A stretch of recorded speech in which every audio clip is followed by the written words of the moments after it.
as we get connected with VolQuest's Brent Hubbs, who joins us at this time every week. This is my favorite country song of all time. I love this song. Jackson didn't even know that, but he has put a smile on my face this morning. This is a really good one. Mm-hmm. Who is this? Luke Combs? No. No. No. This is Billy Currington. I never Directions. I believe he lives here too. I'm sure he does. I never even heard that name before ever. A 90s country. Well, you have heard the name Brent Hubbs, who joins us right now. Brent, good morning. How are you? I'm doing well. Billy Currington had a party with Shania Twain. It was a nice duet. Look at that. That's right. Is that a song? Tell Hubbs what you're wearing, though. Hubbs can appreciate what you got on top of your hat. I've seen it, Kayla. You can't wear a cowboy hat if you don't know any music now. Hey, Hubbs, there's a few things I can do like cowboys, okay? One is wear this hat, and I'm doing it well this morning, okay? But the mashup, what I got going on with the hockey jersey and the hat, Hubbs. Get you a guy that can do both. That's perfect for homecoming, man. Shout out to my wife for giving me this hat because I had no idea, man. I apprate it. You would love me in this hat. I thought you were trying to dress like that cowboy character in the Mighty Ducks trilogy. Every once in a while, I'll do something cool if you're saying that's cool, right? That's cool enough for me. I'm surprised you saw that, Hubbs. I'm really impressed. Hey, man of the people, Brent, let's go. I love it. Well, Brent, before we talk Tennessee, Mississippi State, before we get into the headlines on the football field, the announcement yesterday, voice of the Vols, Bob Kesling, to retire after the basketball season. I loved your column at VolQuest.com about him and about just a true Tennessee volunteer, Brent. And as you just talk about your good friend, your coworker, your colleague on the Vol Network, just what stands out from the years you've spent with Bob and the service that he has given to football fans around the South as a representation of Tennessee? Well, the pride he has for the network, the responsibility that he took on to continue the heritage of the Vol Network. It was no easy task to replace John Ward. Bob understood, his style was completely different than John's, and he didn't try to be anything like John. He was going to do it his way. He knew he had to be authentic. For some people that, didn't resonate, and for others it did. And, he showed up every day, and he was prepared, and he was ready to go, and he did it, he did it his way and his style. And for me personally, I can never repay him for the opportunities that he's given me the last 26 years. And it's something that I will always cherish. Half my life has been spent in football season sitting beside him. And he gave me every opportunity under the sun because he believed in me. He trusted me. He challenged me. He made me better in all that you do. And he did it all within the compass of making sure it was done by the standard of the Vol Network. And that was always his ultimate goal, because the standard for the Vol Network is to be is to represent the University of Tennessee to every fan out there, whether you're in a deer stand, whether you're out on the farm, whether you're driving around in your car, you're sitting at your house listening to the radio, or you're in the stands with headphones on. He wanted to be that standard for every fan out there. And Brent, it's amazing too. You mentioned just the impact that he has had on so many broadcasters. That there is a generation of broadcasters who have come through the University of Tennessee, who have worked in some capacity with the Vol Network, who are better broadcasters because they spent time around Bob Kesling. And I know you know that as well as anyone, just the heart that he had for helping people in this business and for mentoring young broadcasters coming through the university. Truly incredible and such a big part of his legacy. Yeah, and that will continue through retirement. Mm-hmm. I remember I was first starting to do some TV in town, and I had no idea what TV was. I knew TV, but I'd never done it, right? So I recorded. I had a couple of shows recorded, and I just asked him. I said, can you watch and give me any tip here or there or whatever? And he said, sure. And so I gave him a VHS tape to watch of a couple of shows, and I got 3 pages of notes back. And it wasn't 3 pages of you're terrible. It was 3 pages of here's what you did well. This is a good foundation for you here. Here's things you have to work on. You need to look at this.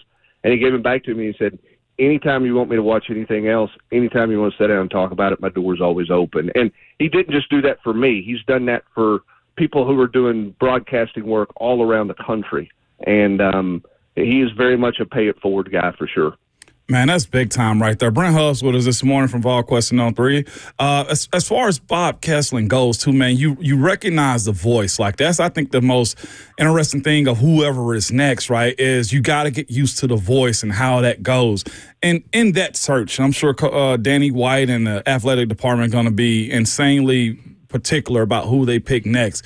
But riddle me this on the lighter side of things, Hubbs. How many times have you heard Mike from Franklin being the next guy? I feel like I can ask you that and not him. So, of course, everybody want to speculate Mike Keith's name. Seriously, though. But how big of a task and role is that, man? And how many times have you heard his name? Well, I mean, it's no surprise that his name was thrown out there and is going to be continued to throw out there. And I've said this, and I mean this completely. I think the first thing that what has to be figured out at the University of Tennessee is what is the job?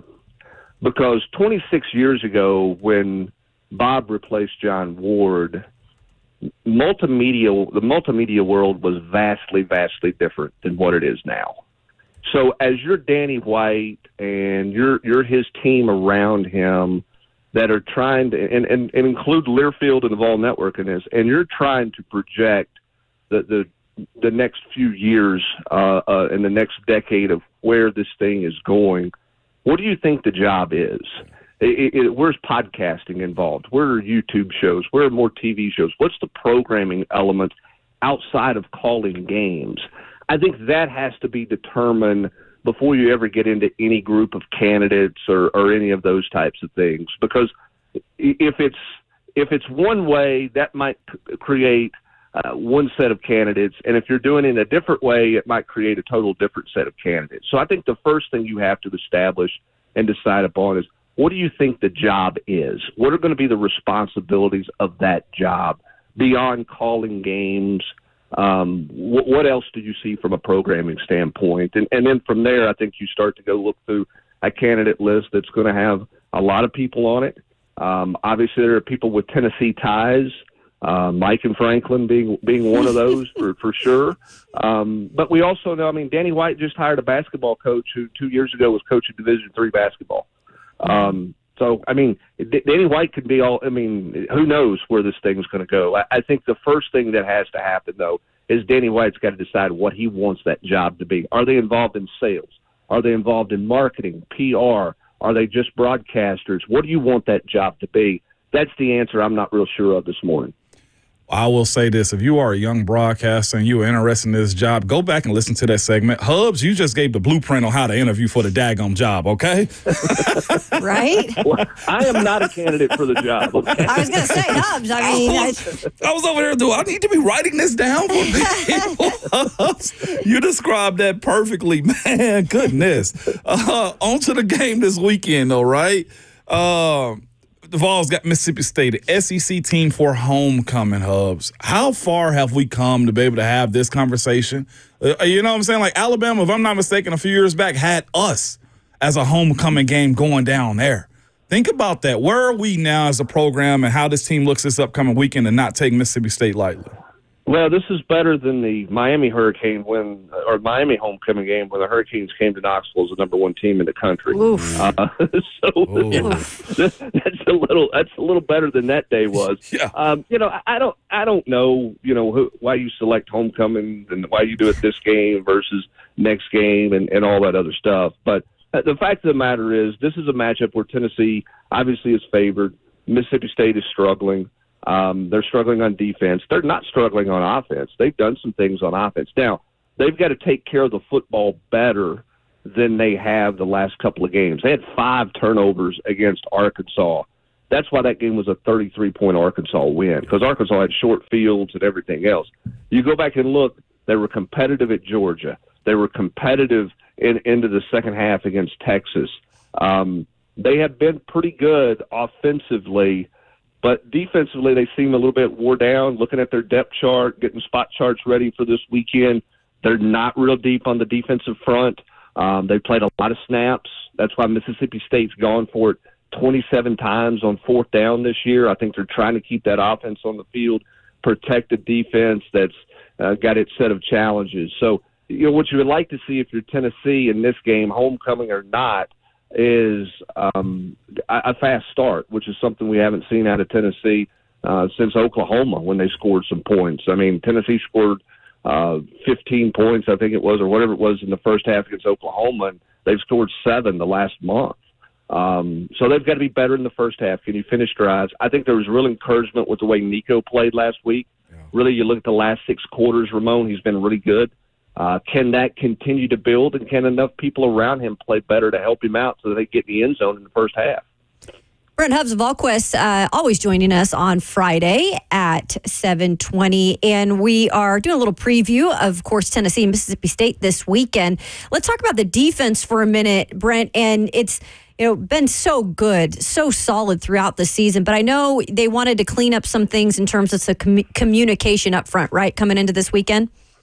Yeah, it's you're playing pretty good defense when you give up 18 points, and every defensive coach was livid after the game and was not pleased. They just didn't play the smartest brand of football. They missed a lot of run fits, particularly early in the game. Not just the 50-yarder, which was obviously a misfit, but there were some other plays where Kentucky ran for 6 or 7 yards that was just a misfit by the defensive front and the linebackers. So there's been a lot of talk this week, a lot of focus this week on eyes and communication. Of course, communication is going to be key against Mississippi State because they're going to do to Tennessee's defense what Tennessee's offense has tried to do to people since Josh Heupel's been here. State wants to go fast. They're going to go fast regardless of the previous play. They're going to get lined up and go. So Tennessee's got to communicate. They've got to get their eyes right. They've got to get their cleats screwed in the ground and go play. Tennessee goes against that every day in practice, but Kayla and Ramon, it's one of those things where practice is just different than a game. So you got to get settled in early to this game so you don't give up explosive plays. That was the other thing that was, disturbing and maddening and frustrating for Tim Banks and his staff last week. They have been so good at limiting explosive plays, and Kentucky had 3 snaps of over 30 yards last week. Tennessee had only given up 4, I think, all season long going into that game. So you got to be better at limiting explosive plays. Can't have those busts, which is why you got to communicate better, particularly against tempo. Brent Hubbs joining us this morning on RK Dub. I promised we are a show of the people, and I promised I would ask you this today. In terms of I'm interested in your answer. Chase McGrath, the kicker for the Tennessee Vols. You've talked about some of those missed opportunities in the first half. There's been some missed, field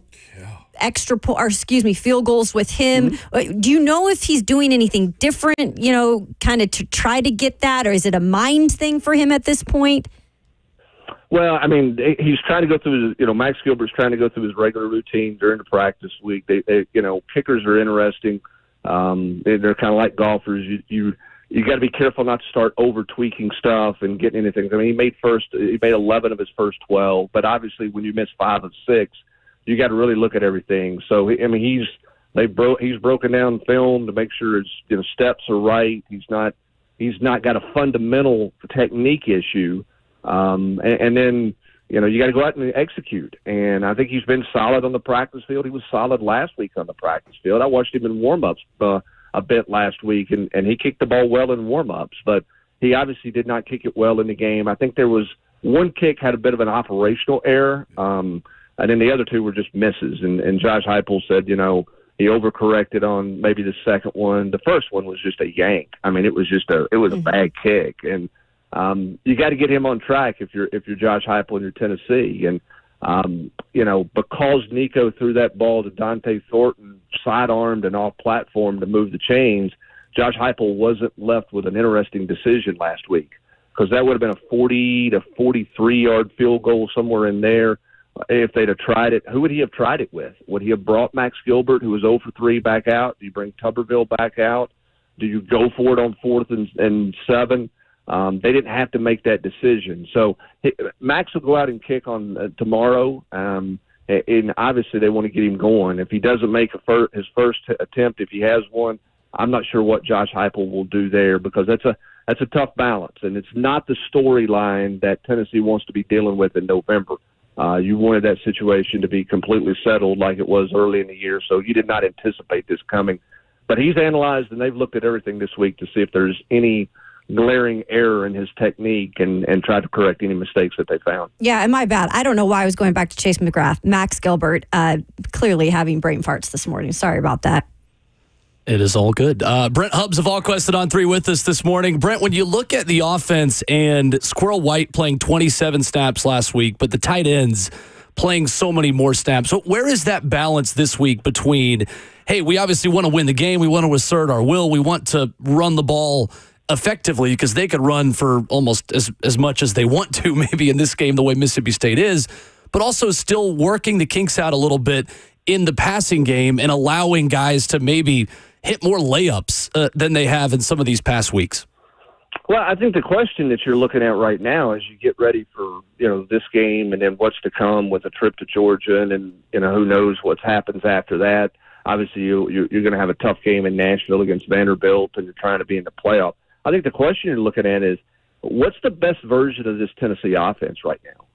And is the best version of this Tennessee offense 2 tight ends, 12 personnel? Are they better in that setup and in that formation than they are in their base formation of 3 wide receivers and a tight end?